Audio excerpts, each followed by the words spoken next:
प्रिय विद्यार्थियों, good morning. आज हम लोकतंत्र संबंधित विभिन्न सिद्धांत एवं दृष्टिकोणों के बारे में जानकारी प्राप्त करेंगे। Various theories and concept of democracy. इसमें हम ये देखेंगे कि लोकतंत्र में सत्ता का वास्तविक उपयोग कौन करता है, अर्थात किस वर्ग के द्वारा शासन सत्ता का उपयोग किया जाता है। लोकतंत्र में शासक व शासित वर्ग में किस प्रकार का संबंध होता है। लोकतंत्र की मूल्य व्यवस्था क्या होनी चाहिए। इन सब पहलुओं को हम जांचेंगे, परखेंगे, देखेंगे और इनको लेकर राजनीति विज्ञान में विभिन्न सिद्धांत एवं दृष्टिकोणों का विकास हुआ है। इन सिद्धांत एवं दृष्टिकोणों में जो प्रमुख रूप से प्रचलित हैं उनमें पहला है लोकतंत्र का परंपरागत उदारवादी सिद्धांत एवं दृष्टिकोण, दूसरा लोकतंत्र का बहुलवादी सिद्धांत एवं दृष्टिकोण, तीसरा है लोकतंत्र का विशिष्ट अभिजन वर्गीय सिद्धांत एवं दृष्टिकोण, चौथा है लोकतंत्र का मार्क्सवादी सिद्धांत एवं दृष्टिकोण और पांचवा है लोकतंत्र का समाजवादी सिद्धांत एवं दृष्टिकोण। तो लोकतंत्र में शासन सत्ता का उपयोग किस वर्ग के द्वारा किया जाता है, शासक और शासितों के बीच में क्या संबंध होता है, लोकतंत्र की मूल्य व्यवस्था क्या होती है, इन पहलुओं को लेकर इन सिद्धांत एवं दृष्टिकोणों का विकास हुआ है। तो सबसे पहले हम लोकतंत्र के उदारवादी सिद्धांत एवं दृष्टिकोण को लेते हैं। यह सिद्धांत पाश्चात्य जगत की देन है और ये पिछली 3 शताब्दियों में उदारवादी राजनीतिक चिंतन की विचारधारा से इसका उद्भव हुआ है। इसके दर्शन हमें हाफ्सलाक, Rousseau, Bentham, J S Mill, T H. Green, Montesquieu, Abraham Lincoln, Jefferson, Herbert Spencer ने के विचारों में हम इसे देख सकते हैं। इन्होंने लोकतंत्र के परंपरागत या उदारवादी सिद्धांत के ये प्रमुख विचारक माने जाते हैं।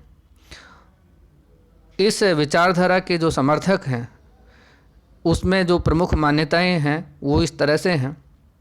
वो ये मानकर चलते हैं कि व्यक्ति एक बुद्धिमान प्राणी है जो अपना हित अहित समझने की क्षमता रखता है। दूसरा, सभी व्यक्ति मूलतः समान हैं। तीसरा, ये कहते हैं कि सीमित शासन ही श्रेष्ठ होता है, यानी जो सरकार सीमित होती है वो श्रेष्ठ होती है। सीमित का मतलब होता है जिसके द्वारा कम से कम शासन शक्तियों का उपयोग किया जाता है, वो सरकार श्रेष्ठ सरकार मानी जाती है। चौथा, ये मानकर चलते हैं कि शासन का जो आधार होती है वो जनता होती है, यानी जो शासन है वो जनता के द्वारा किया जाता है, जनता के लिए किया जाता है और उसका जो शासन का मूल लक्ष्य होता है वो जनता होती है। इसके अतिरिक्त शासन संचालन के लिए कुछ आधारभूत नियम हैं जिनका पालन करने की अपेक्षा की जाती है। जैसे शासन का संचालन जनता द्वारा या जनता के प्रतिनिधियों के द्वारा किया जाना चाहिए। शासन का जो गठन है उसमें बहुमत के सिद्धांत का पालन किया जाना चाहिए। शासक वर्ग को जनता के प्रति उत्तरदायी होना चाहिए और शासन का उद्देश्य व्यक्तिगत हित न सार्वजनिक हित होना चाहिए। तो ये कुछ आधारभूत नियम सिद्धांत हैं जिनकी अपेक्षा इस सिद्धांत में की गई है। इसके अतिरिक्त सरकार को जनता का आदर करना चाहिए, सम्मान करना चाहिए और नागरिकों के अधिकार और स्वतंत्रताएं महत्वपूर्ण हैं। उन अधिकार और स्वतंत्रताओं को सरकार के द्वारा उनकी सुरक्षा की व्यवस्था की जानी चाहिए, उन्हें नागरिकों को प्रदान किया जाना चाहिए और इनकी सुरक्षा के लिए, रक्षा के लिए देश में स्वतंत्र एवं निष्पक्ष न्यायपालिका का होना जरूरी है। इसके अतिरिक्त कुछ और सिद्धांत हैं, जैसे एक निश्चित अवधि के बाद स्वतंत्र और निष्पक्ष चुनाव होने चाहिए जिसके द्वारा सरकार बदलने का अवसर जनता को प्राप्त हो सके और सरकार का मूल्यांकन भी जनता के द्वारा किया जा सके। तो ये कुछ ऐसे चीज़ें हैं जो इस सिद्धांत में माना जाता है, मान्यताएं हैं, आधार हैं। दूसरा जो सिद्धांत आता है वो आता है लोकतंत्र का बहुलवादी सिद्धांत एवं दृष्टिकोण। और इस सिद्धांत के विकास में जिन विद्वानों का महत्वपूर्ण योगदान है उनमें H.J. लास्की है, अर्नेस्ट बार्कर है, मिस फॉलेट है, G.D.H. कोल है। ये प्रमुख विद्वान हैं जिन्होंने इस सिद्धांत या दृष्टिकोण का विकास किया है। अब इसमें हम देखते हैं कि द्वितीय विश्व युद्ध के बाद रॉबर्ट डहेल का भी इसमें एक महत्वपूर्ण योगदान माना जाता है। तो इस तरह से इस सिद्धांत की जो प्रमुख मान्यताएं हैं वो इस तरह से हैं। पहली जो मान्यता है वो ये मानकर चलता है कि लोकतंत्र का आधार व्यक्ति नहीं होता है, बल्कि समाज में विद्यमान समुदाय व समूह होते हैं। दूसरी मान्यता है समुदायों एवं समूह का निर्माण व्यक्तियों के विभिन्न हितों की पूर्ति के लिए किया जाता है।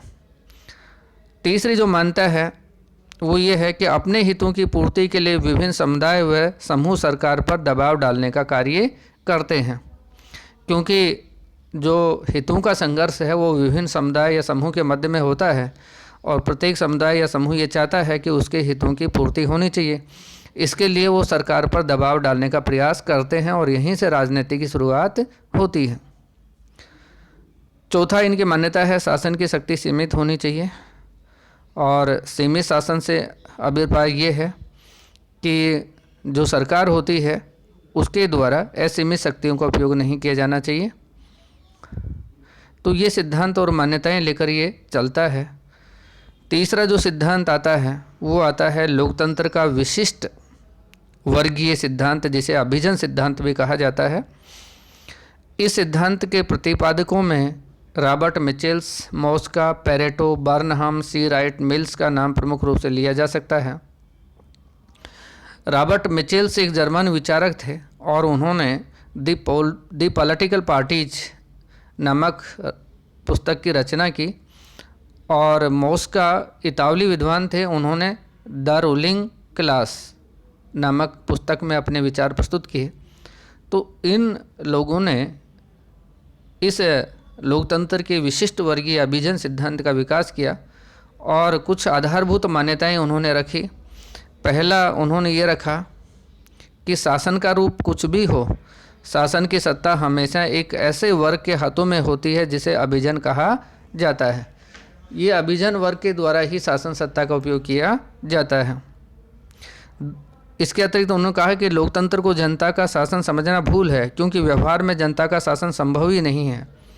तो ये मानकर चलते हैं कि जिस लोकतंत्र को हम जनता का शासन कहते हैं वो वास्तव में जनता का शासन नहीं है और उसमें जनता का शासन समझना एक भूल के समान है।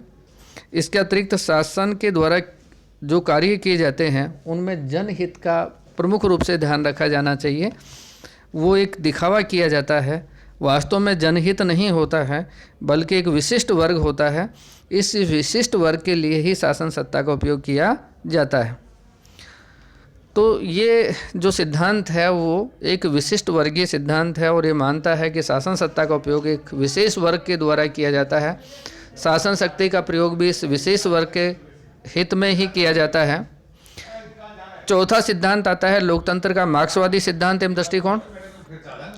इस दृष्टिकोण के विकास में कार्ल मार्क्स, फ्रेडरिक एंजेल्स की विचारधारा का प्रमुख योगदान है और उनकी विचारधारा को लेकर आधुनिक युग में लेनिन, स्टालिन, माओ त्से तुंग ने इसे व्यवहारिक रूप दिया है। इस सिद्धांत में ये माना जाता है कि व्यक्ति की तुलना में समाज का महत्व है। यानी जो लोकतंत्र का मार्क्सवादी सिद्धांत है वो ये मानकर चलता है कि व्यक्ति का महत्व नहीं है बल्कि समाज का महत्व है और जनता का अर्थ केवल सर्वहारा वर्ग से है। लोकतंत्र का वास्तविक अर्थ है आर्थिक समानता व आर्थिक स्वतंत्रता की स्थापना करना। मार्क्सवादी लोकतंत्र सर्वहारा वर्ग का लोकतंत्र मानते हैं और वास्तविक पूर्ण लोकतंत्र केवल समाज की साम्यवादी व्यवस्था में ही पाया जाता है। तो ये जो मार्क्सवादी विचारधारा है वो ये मानकर चलती है कि जब तक आर्थिक आधार पर वर्ग रहेंगे तब तक एक ऐसे समाज की स्थापना नहीं की जा सकती है जो न्याय पर आधारित हो। तो केवल जो सर्वहारा वर्ग है, मजदूर वर्ग है, उसके हाथों में ही शासन की शक्ति होनी चाहिए। शासन का असली हकदार वही है क्योंकि उत्पादन की जो आर्थिक क्रियाएं हैं वो उसी वर्ग के द्वारा की जाती हैं, संचालित की जाती हैं। और जो पूंजीवादी व्यवस्था है उसमें जो पूंजीपति वर्ग है उसके द्वारा केवल पूंजीपति वर्ग के हितों की रक्षा होती है। तो ये जो सिद्धांत है, मार्क्सवादी सिद्धांत है, वो समाज को सर्वोच्च मानता है और शासन का आधार ये मानता है कि जो पूंजीवादी व्यवस्था है उसमें सामान्य व्यक्ति के हित में शासन नहीं कर पूंजीपति के हित में शासन किया जाता है। उसमें जो लोक प्रभुसत्ता होती है वो धनिकों के द्वारा खरीद ली जाती है। तो इस तरह से ये सर्वहारा वर्ग की महत्व देते हैं, सर्वहारा वर्ग की तानाशाही का समर्थन करते हैं और वास्तविक आर्थिक समानता व स्वतंत्रता की स्थापना पर बल देते हैं।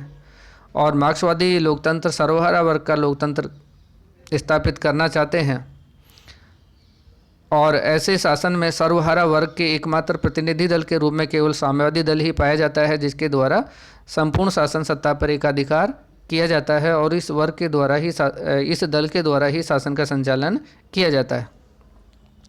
पांचवा जो दृष्टिकोण है लोकतंत्र का समाजवादी सिद्धांत या दृष्टिकोण कहलाता है।